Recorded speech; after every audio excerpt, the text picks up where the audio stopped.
In the name of Allah, the most gracious, the most merciful. Dear students, hope everyone is fine and enjoying good health. Let's do a quick recap of previous lessons. In previous lessons I explained physical properties of metals. How do metals react with water, acids and air, and reactivity series. I told you that metals can be arranged in a sort of league table according to the way they react. This league table is called the reactivity series. I want to request all my students to complete their notebooks and worksheets on regular basis, and keep your work organized.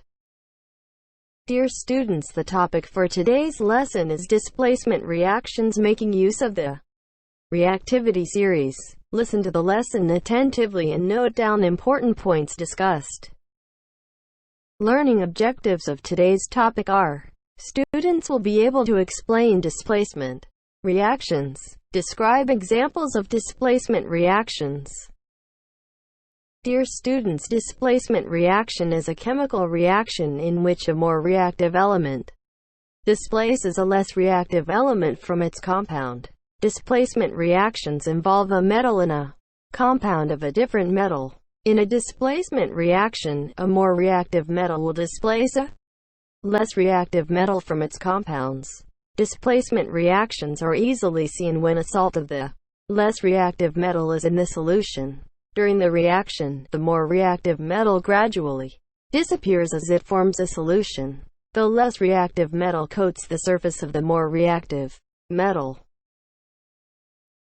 Dear students, here I will discuss the reaction between iron nails and copper sulfate solution. If an iron nail is left in a copper sulfate solution, a slow reaction takes place and the iron nail slowly becomes red-brown in color. Iron atoms from the nail pass into the solution.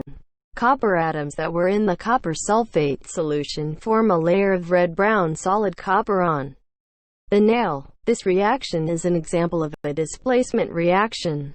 The iron has displaced the copper from the copper sulfate solution.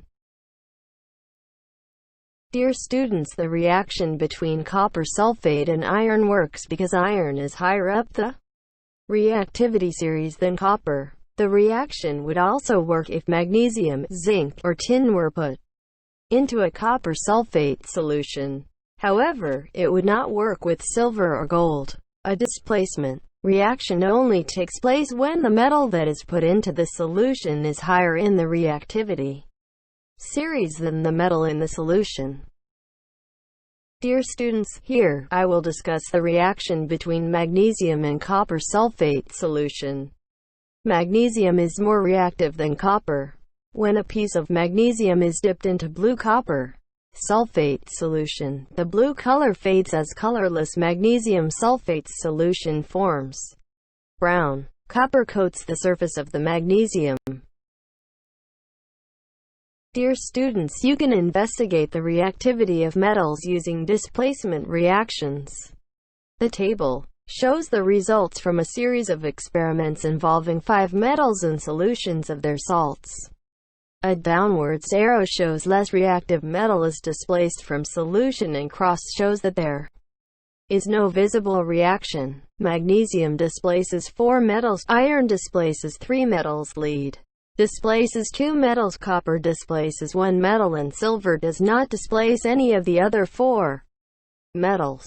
So, the order of reactivity, starting with the most reactive first, is magnesium, iron, lead, copper, silver. Dear students, in today's lesson you have learned some new words. You are required to know the meanings. Words are zinc displacement, copper sulfate, iron sulfate, lead nitrate, silver nitrate. Dear students, in today's lesson you have learned some better understanding. You are required to attach worksheet meanings to test your concept. Alloys, density, malleable, ductile, conductor, insulator. That's all for today's lesson. Thank you and have a nice day. That's all for today's lesson. Thank you and have a nice day.